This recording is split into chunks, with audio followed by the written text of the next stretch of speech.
القلق هو حالة عاطفية يشعر بها الأشخاص عندما يكونون مهتمين بموقف معين أو بالمستقبل. يمكن أن يكون القلق طبيعيا إلى حد ما، لكن عندما يصبح مفرطا يمكن أن يؤثر سلبا على جودة الحياة. في هذا المقال سنتناول طرق تجنب القلق وتقليل تأثيره على حياتنا اليومية. أسباب القلق. أسباب القلق كثيرة، نذكر منها الضغوط اليومية مثل الضغوطات العملية أو الأكاديمية، المواقف غير المألوفة مثل السفر أو الانتقال إلى مكان جديد، المشاكل الصحية، الخوف من المرض أو من مرض شخص محبوب، العوامل الوراثية، يمكن أن تكون هناك استعدادات وراثية للقلق، التغيرات الكبيرة في الحياة مثل الزواج، الطلاق، أو فقدان وظيفة، المشاكل المالية، الضغوط الناتجة عن الصعوبات المالية أو الديون. آثار القلق.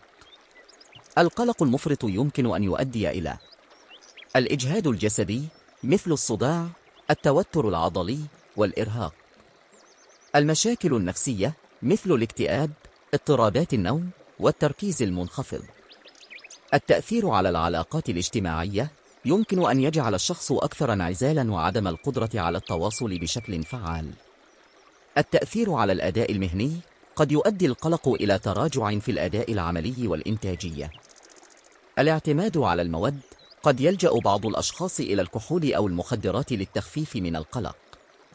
طرق تجنب القلق. 1. التدريب على التنفس العميق. التنفس العميق يساعد على تهدئة الجسم والعقل. حاول أن تتنفس ببطء وعمق لمدة 5 دقائق في كل يوم. يمكنك أيضا ممارسة التنفس البطيء قبل النوم لتحسين جودة النوم. 2. ممارسة الرياضة. النشاط البدني يساعد على تقليل مستويات القلق. حاول أن تمارس الرياضة بانتظام مثل الجري، السباحة، أو اليوغا.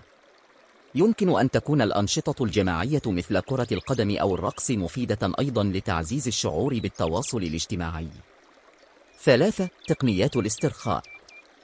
تقنيات مثل التأمل والتخيل الموجه يمكن أن تساعد على تقليل القلق. حاول أن تخصص وقتا يوميا لممارسة هذه التقنيات. يمكنك أيضا استخدام تطبيقات الهاتف الذكي المخصصة للتأمل والاسترخاء. 4. التنظيم والتخطيط. التنظيم والتخطيط للمهام اليومية يمكن أن يقلل من القلق المتعلق بالمهام غير المنجزة. استخدم جداول زمنية وقوائم مهام لتنظيم يومك. يمكنك أيضا تقسيم المهام الكبيرة إلى مهام أصغر لتجنب الشعور بالضغط. 5. الحديث مع الآخرين. التحدث مع الأصدقاء أو الأفراد المقربين عن مشاعرك يمكن أن يساعد على تخفيف القلق. لا تخف من طلب المساعدة عند الحاجة. يمكنك أيضا الانضمام إلى مجموعات دعم أو حلقات نقاش لتبادل الخبرات والمشاعر.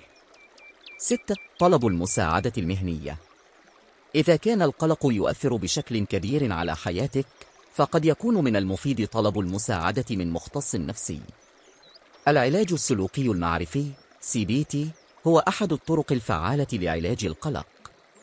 يمكنك أيضا استكشاف طرق العلاج الأخرى مثل العلاج بالحديث أو العلاج بالأدوية. 7. تحديد الأفكار السلبية. تحديد الأفكار السلبية والتفكير في كيفية تغييرها يمكن أن يساعد على تقليل القلق.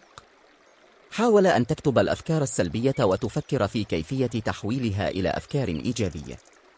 8. تحديد الأولويات.